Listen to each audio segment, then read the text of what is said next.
Combien de calories te faut-il pour prendre du muscle? Aujourd'hui, on va voir quel est l'impact de ces calories sur ta progression en musculation et je vais te donner une méthode pour déterminer l'apport calorique qui te permettra à toi de progresser le plus efficacement possible.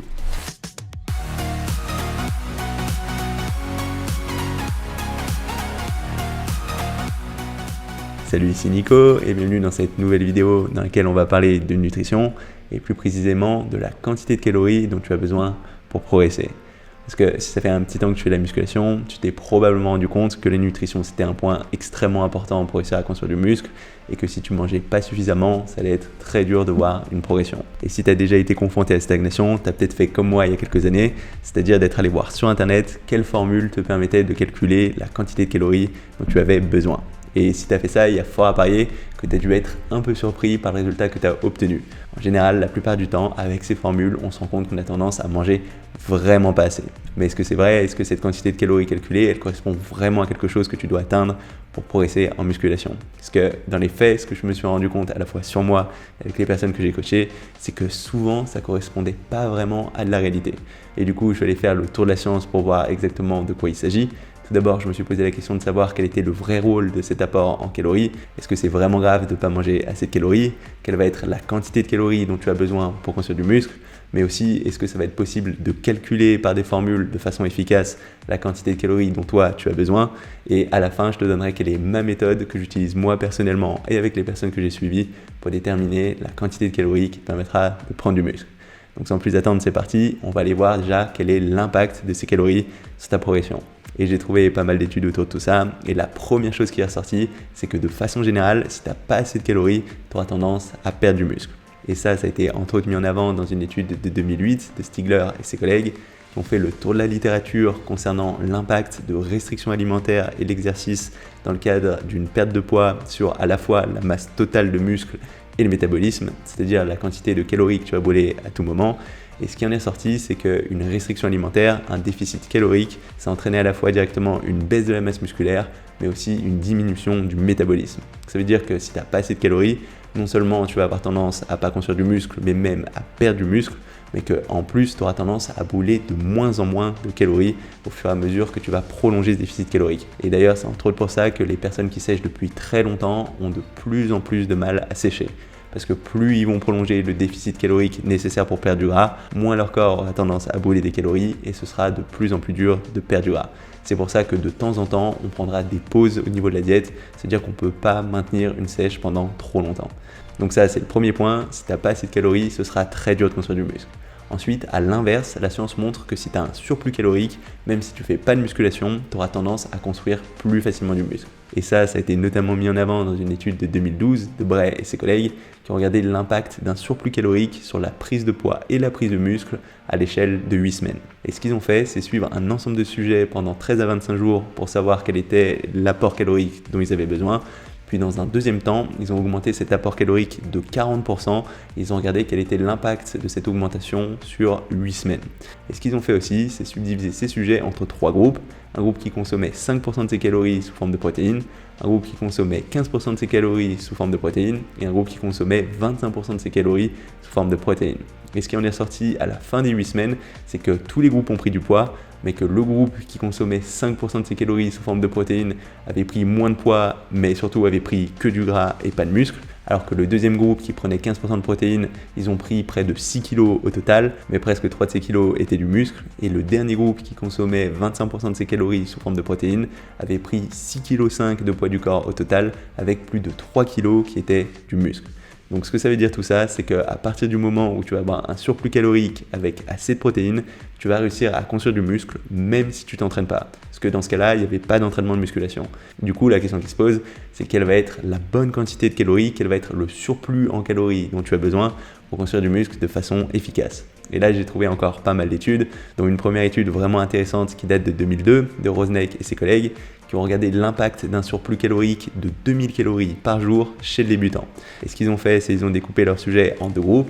Un groupe qui avait ces 2000 calories en plus sous forme d'un mélange à la fois de protéines et de glucides, avec 106 g de protéines, 356 g de glucides, et un deuxième groupe qui avait ces 2000 calories en plus uniquement sous la forme de glucides. Et ce qui en est ressorti à la fin de cette période, c'est que les deux groupes qui ont eu ce surplus de 2000 calories ont pris près de 3 kg de muscle sans prendre de gras. Voire dans le groupe qui avait pris uniquement des glucides, on a même une légère perte de gras par rapport aux autres groupes. Et le groupe de contrôle qui n'a pas eu de surplus n'a pas vraiment progressé. Du coup, c'est vraiment important d'avoir un surplus, et dans le cas du débutant, qui est dans le cas dans cette étude, un surplus de près de 2000 calories semble être un bon point de départ. Après, attention, en creusant un petit peu plus la recherche, je me suis rendu compte que pour des pratiquants plus avancés, ce surplus il sera bien moins important, sans quoi tu risques d'avoir tendance à prendre plus de gras que de muscle. Et ça a été mis en avant dans une étude de 2013 de Gert et ses collègues qui ont suivi 39 athlètes de haut niveau, qu'ils ont découpés en deux groupes. Un groupe où les personnes mangeaient ce qu'elles voulaient, c'est-à-dire où elles se nourrissaient à l'instinct, et un groupe où il y avait une diète qui était prédéfinie selon un certain nombre de critères qui avaient pour but de les mettre dans les meilleures dispositions avec un surplus calorique. Donc c'était personnalisé selon les athlètes, mais ça incluait entre autres le fait d'avoir un apport de 1,4 à 2 grammes de protéines par kilogramme de poids du corps par jour, d'avoir un apport de 5 à 7 grammes de glucides par kilogramme de poids du corps par jour, et d'avoir 25 à 30% de l'apport en calories qui était issu de lipides. Et ce qui s'est passé, c'est qu'en moyenne, le groupe qui était autorégulé avait tendance à manger 600 calories de moins que le groupe qui avait une diète qui était fixée. Et du coup, naturellement, ce qui s'est passé, c'est que le groupe qui avait une diète rigide a pris plus de poids. Par contre, c'était essentiellement du gras en plus, parce qu'ils ont pris 15% de gras en plus contre 3% pour l'autre groupe, mais qu'au niveau de la masse musculaire totale, la progression était similaire entre les deux groupes. Et la progression, elle était aussi la même au niveau des performances, sauf sur le 40 mètres où il y avait un ralentissement pour le groupe qui avait une diète fixe. Donc il semble qu'à partir d'un moment, avoir un surplus calorique trop important, ça aura un effet négatif, ça t'aidera pas à construire plus de muscles, mais ça aura tendance à te faire prendre plus de gras. Et dans cette étude, les auteurs concluent qu'un apport de 500 calories pour des athlètes avancés, c'était peut-être un petit peu trop élevé et qu'il fallait peut-être viser juste 200 à 300 calories en plus chaque jour pour réussir à progresser de façon efficace. Donc selon ton niveau, la fourchette elle va être assez large.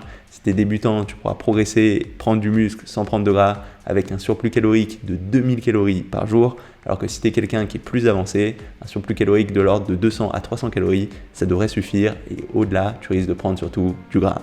Ensuite, la question qui se pose, c'est comment savoir où tu en es toi au niveau des calories et comment ajuster pour réussir à prendre du muscle. Déjà, cette dernière étude, elle nous montre que si tu es quelqu'un d'assez avancé, si tu te fies juste à ta faim, a priori, tu devrais réussir à créer un surplus calorique suffisant pour construire du muscle sans prendre de gras. Puisque comme on vient de le voir, le groupe qui se fiait à son intuition progressait plus efficacement que le groupe qui suivait une diète rigide. Par contre, la question qui se pose, c'est si tu es débutant et que tu n'as jamais pratiqué et que tu n'as pas de point de départ, comment savoir où commencer et quelle va être la quantité de calories qui te permettra de prendre du muscle.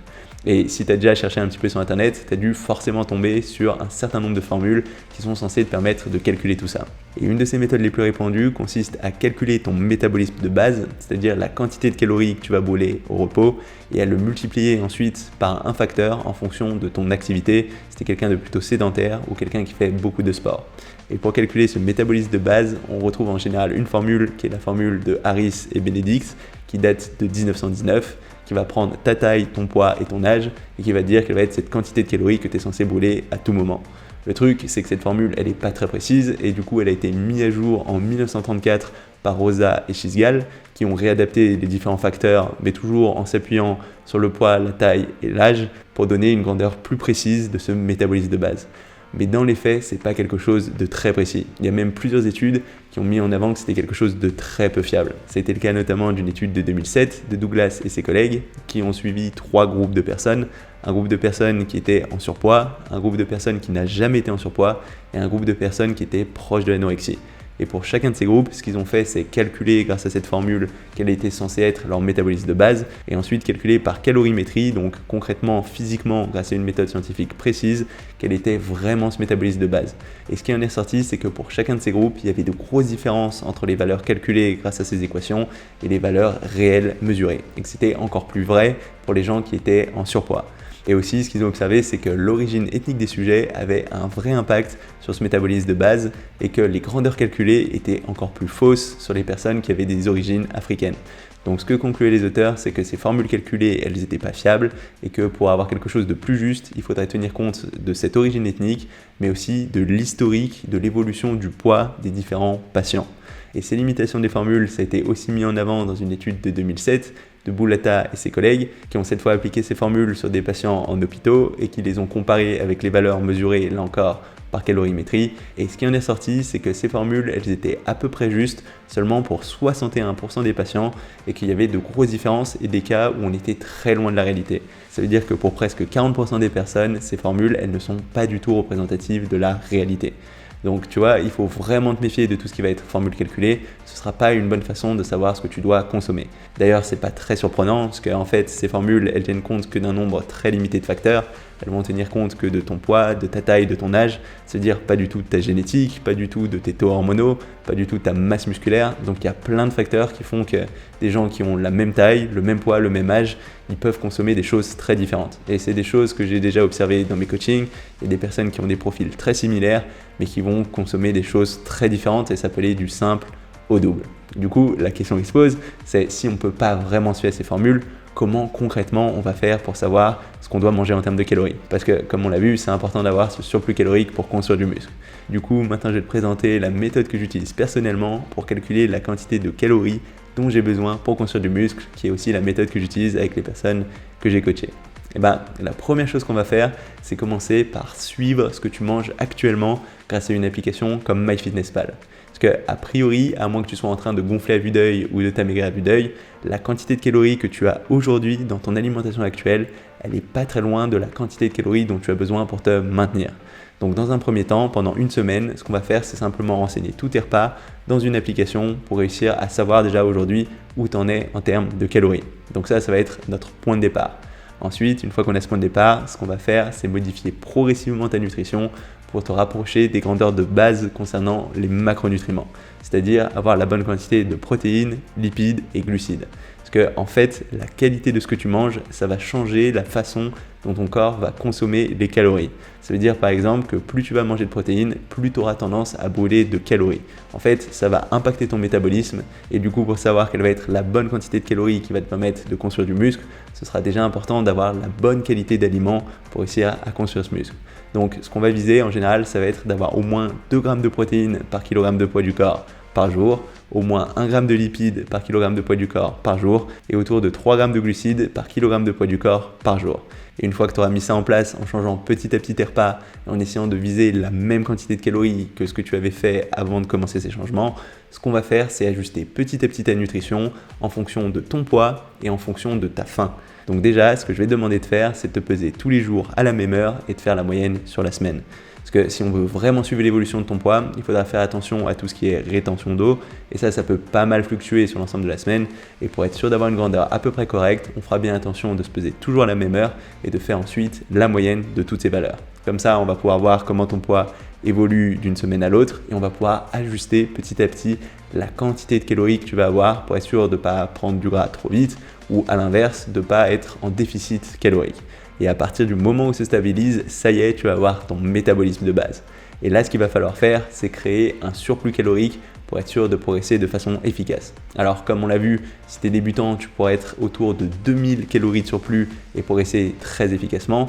Alors, ça, ce sera vrai si tu es débutant complet. Ça veut dire que si ça fait déjà 1-2 mois que tu en fais, ce sera déjà beaucoup moins vrai. Et de façon générale, ce que je te conseille de faire si tu es encore dans ta première année de musculation, c'est d'être plus autour de 800 à 1000 calories maximum pour être sûr de surtout prendre du muscle et pas prendre de gras. Parce que même si tu pouvais avoir un surplus un petit peu plus important, tu ne perdras pas grand chose à avoir déjà un surplus de 1000 calories, ce qui est déjà assez conséquent. Et à l'inverse, tu seras sûr de ne pas prendre de gras. Par contre, si tu es quelqu'un qui est plus avancé, si tu t'entraînes sérieusement depuis plusieurs années, que ça fait au moins 2-3 ans que tu as une pratique carrée, là je te conseille de ne pas dépasser les 500 calories en plus chaque jour. Même si tu es quelqu'un qui a tendance à prendre assez vite du gras, je te conseille plutôt d'être autour de 200 à 300 calories en plus chaque jour. Et du coup, tu vas rajouter ce surplus et quand tu vas voir que ton poids commence à se stabiliser, que ça commence à plus bouger, là tu vas pouvoir réaugmenter et ainsi de suite. Du coup, pour résumer tout ça, la première chose qu'il va falloir que tu fasses, c'est suivre tes calories actuelles pour savoir quel est ton point de départ.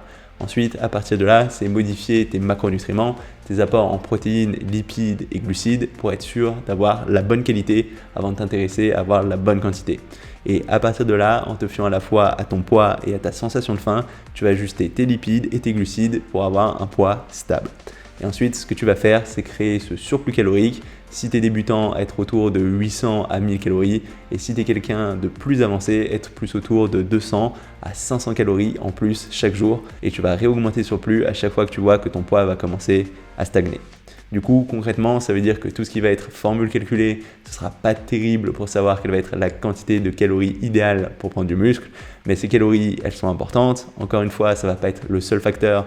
Comme on l'a vu, ce sera important d'avoir suffisamment de protéines si tu veux surtout prendre du muscle et pas prendre du gras. Et ensuite, tu ne peux pas vraiment te fier à ces formules qui ont tendance à être inadéquates. Ce sera vraiment par l'expérience, en suivant à la fois ton poids, en te fiant à ta sensation de faim et en ayant une application qui te permettra de savoir ce que tu manges au moins pendant un temps, pendant quelques semaines, le temps d'ajuster tout ça, que tu vas trouver quelle est la bonne quantité de calories qui te permettra de prendre du muscle. Donc voilà, ça va être tout pour cette vidéo. Si jamais ça t'a plu, n'hésite pas à mettre un petit pouce bleu ou un petit commentaire. Si tu as des ressources ou des expériences en lien avec ce thème, je pense que ça peut intéresser tout le monde. Si t'es pas encore abonné à ma chaîne YouTube, n'hésite pas à le faire maintenant pour savoir quand je sors de nouvelles vidéos. Normalement, j'en sors tous les lundis à 18h, donc n'hésite pas à t'inscrire maintenant pour pas les rater. C'est tout pour aujourd'hui et on se retrouve très rapidement. Salut!